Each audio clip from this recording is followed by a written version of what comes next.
നെയ്യാറ്റിൻകരയിൽ മുക്കുപട്ടം പണയപ്പെടുത്തി തട്ടിപ്പ് നടത്തിയ കേസിൽ ആറ്റുകാൽ സ്വദേശി അറസ്റ്റിലായി. മണക്കാട് ആറ്റുകാൽ ക്ഷേത്രത്തിന് സമീപം ശിവാനന്ദ ഭവനിൽ കൃഷ്ണകുമാറിനെയാണ് പോലീസ് പിടികൂടിയത്. നെയ്യാറ്റിൻകര പോലീസ് അറസ്റ്റ് ചെയ്ത കൃഷ്ണകുമാറിനെ കോടതി റിമാൻഡ് ചെയ്തു.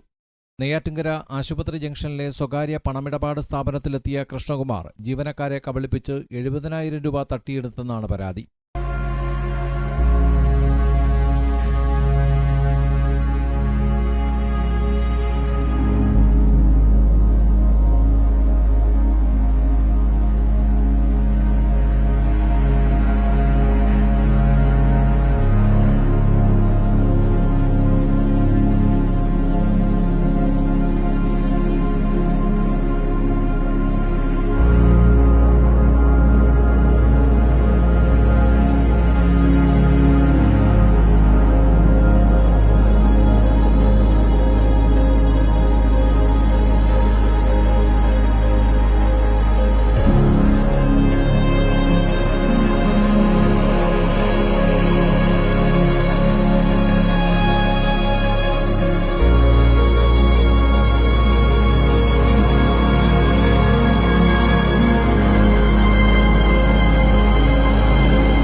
കൃഷ്ണകുമാർ പോയ ശേഷമാണ് മുക്കുപണ്ടമാണെന്ന് ജീവനക്കാർ തിരിച്ചറിയുന്നത്.